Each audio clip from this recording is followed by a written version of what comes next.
है। बट ये बड़ा इंपॉर्टेंट पॉइंट है कि यंगस्टर जिस टीम में आते हैं हमें बड़ा अच्छा लगता है कि ठीक है जी, फ्यूचर के लिए प्रॉस्पेक्ट सामने आ रहे हैं, लेकिन उन यंगस्टर्स को हैंडल किस तरह करना है ये भी बहुत ज़्यादा इंपॉर्टेंट है। शक व शुबात का इजहार किया बड़ी साहब ने कि ऐसा ना हो आज़म खान पे छुरी गिर जाए और वो गायब हो जाएं। किस तरह हैंडल करना चाहिए आज़म खान के इस मामले को? 5 T20 इंटरनेशनल्स हैं, क्या मज़ीद अपॉर्चुनिटी दी जानी चाहिए, नहीं दी जानी चाहिए? पोटेंशियल तो है आज़म में। देखिए दानिश, छुरी चलने की जहाँ तक बात है वो तो चलेगी, और उसकी बुनियादी वजह यह है कि जब आप परफॉर्मेंस करके टीम में आते हैं तो ना परफॉर्मेंस करने पर आपको टीम में अपनी जगह खाली भी करनी पड़ेगी। आजम खान का जो सबसे बड़ा सवाल है वो उनकी फिटनेस है, और ये सवाल तो होता रहा है कि क्या इस फिटनेस के ऊपर कोई और पाकिस्तान से खेल सकता है। आप उसका जवाब दे सकते हैं। अभी जो पहले मैंने आपको जवाब दिया था, मैंने फिर आपसे यही कहा कि 25 गेंदों पर फखर जमान ने आज 50 रन की इनिंग खेली।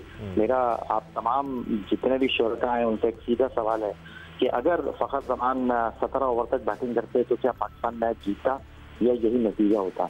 तो अब इस बारे में आपको बड़ी संजीदगी के साथ सोचने की जरूरत है। और जहाँ तक रिस्पॉन्सिबिलिटी लेने की बात है तो रिस्पॉन्सिबिलिटी तो डेफिनेटली सबको लेनी पड़ेगी। इसमें कोई शक व शुबे की गुंजाइश नहीं है कि शाहीन शाह अफरीदी जो है वो कप्तानी सीख रहे हैं जैसे बाकी लोग सीखे थे, क्योंकि लीग क्रिकेट में कप्तानी करना और अपने मुल्क को लीड करना ये सबसे बड़ा सवाल है। दूसरा जो सबसे बड़ा सवाल है वो ये कि पहली बार हारिस रऊफ ने नया बॉल नहीं किया, पहली बार उनकी कुटाई नहीं हुई। बिल्कुल ऐसा पहली बार भी हुआ है। और दूसरा जो सबसे बड़ा मसला है कि नई बॉल से हमारा बॉलर कौन है ये आज तक हम डिसाइड कर ही नहीं पाए। हम सब इमाद वसीम को हदफ तनकीद बनाते थे, लेकिन आपको ये याद होगा जब वो नई बॉल किया करते थे तो पहले 2 ओवर में आपको इतनी खुली मार नहीं लगती थी। दूसरा जो सबसे इम्पोर्टेंट पहलू है वो ये है कि जब आप नए खिलाड़ियों को लेकर गए हैं तो अब आपको अपने दिल से इस चीज को निकाल देना पड़ेगा कि भाई हम हार ना जाए थे। साइम अयूब परफॉर्म नहीं कर सके, उनके ऊपर बड़े सवालात उठ रहे हैं, लेकिन जिस दिन वो परफॉर्म कर देंगे वो सिंगल हैंडेड मैच को खत्म करने की अहलियत रखते हैं, लेकिन कब वो दिन आएगा ये भी एक बड़ा सवाल है।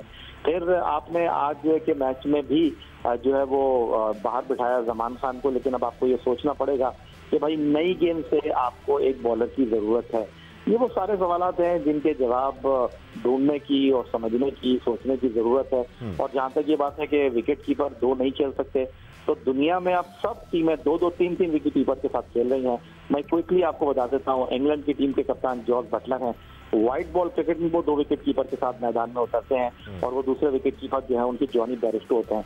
समटाइम जो है वो सैम बिलिंग्स भी खेलते हैं इंग्लैंड के लिए व्हाइट बॉल क्रिकेट में, तो 3 विकेट कीपर हो गए। इंग्लैंड की टीम के बाद अगर आप ऑस्ट्रेलिया की बात करते हैं तो वहां पर मैथ्यू वेड खेलते हैं, वहां पर एलेक्स केरी खेलते हैं। फिर इंडिया की अगर आप बात करें KL राहुल भी खेलते हैं, ईशान किशन भी आपको खेलते हुए दिखाई दिए हैं। तो अब मसला ये है कि हमारे पास जितने भी तेज खेलने वाले व्हाइट बॉल क्रिकेट में है वो सारे टॉप ऑर्डर में खेलने वाले हैं। और आपको पता है कि व्हाइट बॉल क्रिकेट में जो टॉप ऑर्डर में खेलता है वो विकेट कीपिंग करता है, लेकिन हार के बाद आपको अपने आप को बचाना इतना आसान होता नहीं है। तो सबको मौका मिला है, परफॉर्म नहीं करेंगे तो आपको जगह खाली करनी पड़ेगी।